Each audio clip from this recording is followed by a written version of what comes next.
if you're watching this, you're probably a beginner knitter who is already confident enough in their skills that they're trying to learn to read patterns and create a little bit more complex projects. You might feel a little bit overwhelmed, and that's understandable because there are a lot of options out there and it's kind of hard to find that guidance if you're not taking classes or having someone mentor you. So the purpose of this video is that I am going to show you a few patterns that I recommend for those who are beginning to work with knitting patterns and what skills you might need to work on these different patterns. And in fact, the order in which I'm recommending them is kind of the order in which I would make them. So starting with the simpler ones and then moving on to the first garment. And I wouldn't jump on to the last recommendation. I would go in order just because that way you will build the skills from one project to go into the next and you will have a better result and you will be less frustrated. So stay with me and let's go through these 10 patterns that I recommend in order for someone who is beginning to knit with knitting patterns. Number 1, projects that are knit flat. So before you move on to anything else, you should master knitting with either straight needles or double pointed needles or whatever you're knitting, but on a flat project. The skills you want to master on flat projects first are the basic stitches, knitting and purling. And it's also great at this stage that once you've mastered knitting and purling, that you add increases and decreases. So that means making less stitches or adding more stitches. Once you know all these skills, and you have an even tension, which means that when you're knitting, your stitches throughout every row are kind of the same length, the same tension, how close they are together, and it looks like an even as possible fabric that you're creating. If your knitting is still wonky, you should knit some more and just kind of get used to it. It's something that you just have to practice and eventually it comes more naturally, and watching videos about how to hold your needles will probably help with that. So once you have mastered knitting, purling, increases, decreases, and your tension, I would say those 5 things, then you can move on from flat projects. It might take a little while, but it is worth being very, very sure on yourself with the skills before moving on. So there are 3 patterns that I recommend that are knit flat that you can make with the skills that I mentioned. The first one is the gingerbread dishcloth. It is just a dishcloth square, but it's a very simple design, but it's very cute and easy to make, and it will involve knitting and purling. So it will be great for practicing those skills, and then you might have something that you can use in your home or that you can gift to someone. It is not a free pattern, but it is part of a collection called the 2023 Year of Dishcloths collection. All of these patterns that I'm recommending you can find on the link that I'm going to put below to Ravelry, which if it's a website you haven't found yet, I totally recommend for patterns. This pattern is by the Kitchen Sink Shop, and like I said, they have a collection of dishcloths. So if you want to look at more of those dishcloths, I would recommend. They tend to be a little project that doesn't take too long, they're easy, and it kind of allows you to practice stitches. But this is one I would start with. Another thing that you could try is to knit larger project is to make a blanket. Of course, this is going to take a lot longer, but that just means you have more time to practice your tension. So one pattern that I recommend for this type of blanket is the Colorful Corner Blanket by Pearl Soho. This is a free pattern, so you can find it on Ravelry, again on that link below. It is knit from the corner and then with increases creates a triangle and then just keeps going until you have a blanket. So in this one you will be practicing stitches like increases, and it is mostly garter stitch, so there won't be a lot of purling if you don't want to do purling. And they give you options of colors, and you don't have to buy the yarn that they sell at Pearl Soho, even though I do recommend they have really nice yarn. But you can use whatever yarn you have at hand that works for this, and combine it and use fun colors, so that will keep the project exciting. It is a baby blanket, so it's a little bit smaller, but it's a nice project to get practicing, and the colors that they suggest are beautiful, so it is a lot, great inspiration. And then the third pattern that I recommend and type of project would be like a shawl or a scarf. This one is the Sophie Shawl by Petite Knit, and this is not a free pattern either, but it does come with 3 sizes, so you can make a smaller, a medium, or a larger shawl. And it is also a garter stitch shawl, which means no purling, but it does include increases and decreases. So it's another way of practicing that, practicing having always the similar tension and the same number of stitches, because I find sometimes with beginners they create random stitches without knowing. So it is good for that, and it ends up being a really beautiful and stylish shawl that you can wear a lot of different ways. So if you are going to buy a pattern for a shawl, I recommend this one, or you can find other simple garter stitch shawls, but this is one that I know that will be easy to knit. So once you're confident with flat projects and you've done 1 or 2 or 3, that you are good to go into something more challenging, then I would recommend moving into knitting in the round. And if you haven't heard of knitting in the round before, it basically just means knitting in a way that you make circular shapes. So, you basically join the ends of your yarn, and so as you're knitting, you're going in circles instead of back and forth. It is not hard, really. All you need is either circular needles or double pointed needles, and I might make a tutorial in the future on how to knit in the round. But the important thing that you need to know is that when you get to knitting in the round, you should be much more secure in your tension so that it's consistent throughout.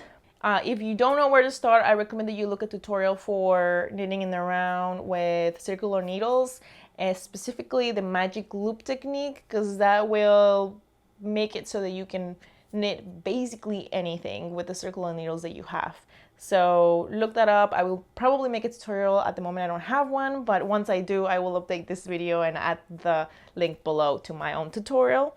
So what are some projects do you want to knit in the round once you feel secure in this skill? I will recommend sticking with accessories and not quite going into like sweaters right away, because at this point you're gonna have to learn how to make a gauge swatch, and also accessories are smaller projects, so you can do more of them faster and like practice more before getting into like a big project. So I have some recommendations of this type of accessories, and we'll start with a hat. So a classic ribbed hat it's beautiful, it's simple, and that's literally the name of the pattern, classic ribbed hat. It is also a pattern by Pearl Soho, and it's also a free pattern, and it is what it sounds like. It's a beanie or toque or however you call it, but it's a hat with ribbing, so it's very elastic. And it also comes with a few sizes, and of course you can use different colors, you can do stripes, you can do different combinations. So, and what you need to know for this type of pattern is knitting in the round, purling, knitting, and decreases. You will be introduced to the concept of a gauge swatch, which basically means knitting a little square, practice square of the same stitch that you will be making for the project, and measuring it and making sure that it measures the same as what the project is telling you. And if it isn't, changing your needles or changing your yarn to get to that point, because that way you will make sure that it fits the same as the pattern. This is a very important thing, and is what you should be practicing in your little accessory projects. And again, you don't have to use the yarn that is being put in the pattern. If you don't want, you can use a yarn that has the same weight or that is similar, and you should be good to go as long as you do a gauge swatch. Another hat that I recommend is actually a pattern that I made, not just because I designed it, but because I know that it will be easy to make, and it's the bumblebee hat. It's also a free pattern, and once again you need to knit, purl, and decrease, and knit in the round. That's all you need to know. A lot of other hats out there exist, of course, that are simple to do, but these 2 patterns I know I have knit myself, and that they will be very easy for you to try as a beginner. Another type of accessory that I would recommend would be knitting mittens, and they might seem a little scarier, but it's actually the same principle. You're knitting usually starting at the wrist, and that just means like a tube of fabric, and then you can either knit mittens that don't have any fingers or like ends, that are basically fingerless, and so that would just be a long tube with a thumb, Or you can knit actual mittens with the closed end, but that doesn't have individual fingers. So you have 1, 2, the closed end, and then the thumb. Either way, it is not as hard as it might sound, but you will practice a lot more increasing and decreases. It might be a little bit more challenging and fun. So I do recommend those type of projects. And I have 2 mittens that I am giving to you today. The first one that I recommend is The World's Simplest Mittens by Tin Can Knits. Tin Can Knits is a designer or group of designers that create very simple beginner patterns, a lot of them. And this one is one of them. It's a simple mitten pattern. It is also free, and it has a lot of different sizes, so you can practice from child sizes to adult sizes. And yeah, you end up, the nice thing about mittens, they don't really need that much yarn, but you do have to make 2, obviously. So you do end up practicing. Even if you only knit mittens once, you will make practice of both mittens. So it's a fun thing to knit. It's very useful. People wear them when the winter, and they can be very fun because you can be playful with the color of the yarn you're using. You can add stripes. You can do a lot of fun things with it, and you can even use leftover yarn from other projects you might have done. Another nice thing about this pattern is that it's giving you options for different weights of yarn, so you can knit from a fingering weight to a chunky weight and end up with a mitten. It of course will look a little different, but they're giving you a pattern that includes all of those sizes. So this really is one of the most complete and simple mitten patterns that I would recommend, not just to beginners, but to anyone who wants to knit a mitten. Very generous of Tin Can Knits to make this. And if you want to make more of like the fingerless mittens, I actually have also a pattern for fingerless mittens called Midtown Fingerless Mittens. This one is free on my website, so it isn't free on Ravelry, but if you go to my website, it is on there and you can just knit it from there. It comes in 1 size because it's super stretchy, so it fits most adults. And again, you will need to knit in the round, do increases, and this one includes, because it's all ribbed, includes also a lot of purling, but it should be pretty easy and you can knit it with worsted yarn. So those 2 options, regular mittens, fingerless mittens, are the ones I recommend for a beginner. And once you have knit all of these type of projects, or at least 1 or 2 from each list that I'm giving you, I would then move on to trying my hand as a new knitter into knitting a sweater or a garment like a sweater. I think a lot of people that start to knit, that's kind of like their first big goal, which is understandable because it's like the first thing everybody thinks when knitting is sweaters. And I will say it is very fun to knit sweaters. I enjoy it a lot. That doesn't mean you have to knit a sweater. If you really enjoy doing smaller projects or knitting blankets or whatever it is that you'd like to do, don't feel pressured. But if you're interested in knitting a garment, it is definitely a bigger step, and I think that will take you from being an absolute beginner to like a more intermediate beginner knitter. So with that said, knitting sweaters doesn't have to be as scary as it sounds. If you think about it, the principle is the same. It's a tube with like some shaping and then sleeves.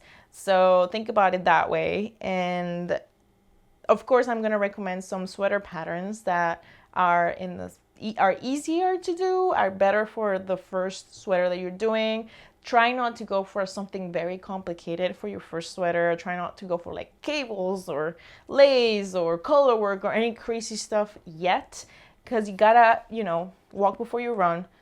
Don't try to go really crazy, basically is what I'm saying. What you can do to make it more fun, because it's going to be a simple sweater design, is to find yarn that you really like, colors that you really like. You can also try indie yarn that's hand dyed, because that will also have more variety in the color. I do recommend that you invest in a yarn that's a little bit nicer than craft yarn. Not that you can't make a sweater with acrylic craft yarn, totally can, but in my experience, wool or or a wool blend is going to hold more over time, have a nicer look, have a nicer drape. And it's something that you're gonna spend so much time doing, so might as well invest into it. Don't feel pressured, but it is something I recommend. Maybe if you don't feel short yet and you don't want to spend a lot of money, you try with some simpler or cheaper yarn for your first sweater, and then as you advance you can try nice other types of yarn. But definitely keep it in mind. I have 3 patterns of simple sweaters that I recommend by designers that I know what they're doing, and they're going to be able to walk you through the process. The first one is the basic raglan pullover by Joji Locatelli. And this is not a free pattern, it's $6.50, but it is definitely worth it because it has a lot of sizes, very size inclusive. And what it is what the name says, a very simple and basic raglan sweater. So what's a raglan sweater? That's just the type of sweater, you've seen them before, that basically has increases in 4 points, and that creates a line because it's always increasing on that part. When you see it, you recognize it. That is a raglan sweater. And like I said, the way it works is, the way it's constructed is that you always increase on the same 4 points of the sweater. It makes it a little easier to keep track of where you are increasing because you will need stitch markers. And yeah, it also makes it easier to separate the sleeves from the body. I believe is knit top down, and I would recommend knitting top down, meaning that you start at the neck and then you knit down from there, because it's easier to try it on as you go and make sure that it's fitting. And yeah, it's just a very nice and simple, straightforward raglan sweater that you cannot go wrong with. Another pattern, a little bit different, but still very simple, that I recommend is the Cumulus blouse by Petite Knit.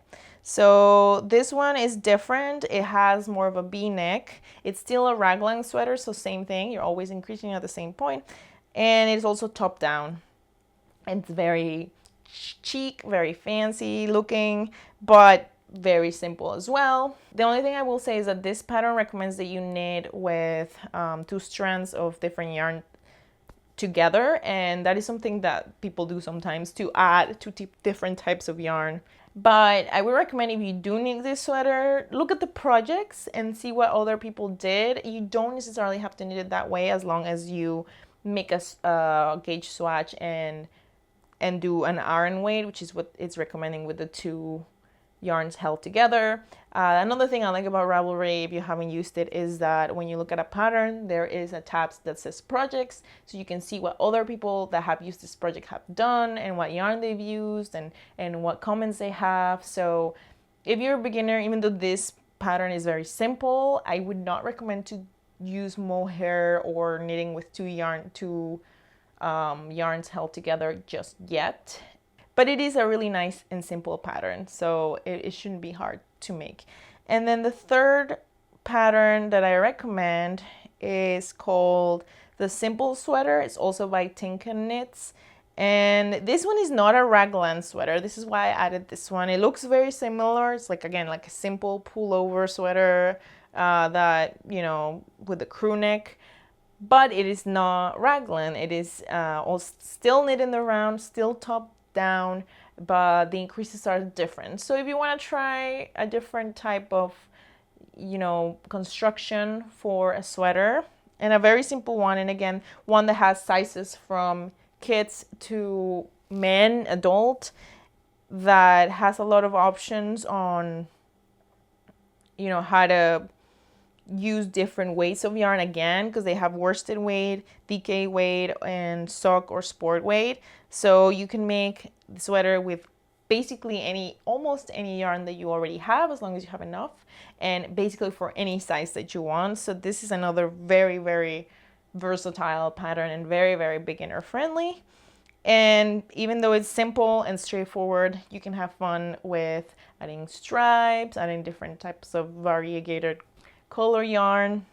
So those are the 10 patterns that I recommend for beginners in that specific order. I hope that you find this useful and that you feel ready and excited to try a new pattern today, and that you learn a lot from these skills and one day maybe make something more exciting or something that you've been wanting to make for a long time that might be a little more complicated. But I know you can do it. I know you've got this. Like I said, we all started somewhere. We all made our first project that didn't look great or made our first sweater that didn't fit. So it is totally normal. And hopefully this guide makes you feel a little more sure of yourself and ready to tackle one of these patterns. If you like watching knitting related content, I post every week, and I have from pattern recommendations and pattern reviews to a more vintage and historically inspired knitting that I talk about, the stuff that I do, and designs, and a little bit of sewing as well. So if you're interested in all that, consider subscribing to this channel, liking this video, and if you have other recommendations for beginners patterns or patterns that you tried as a beginner and that really helped you improve your skills, leave them on the comments below. And yeah, I will see you on the next one. Happy knitting!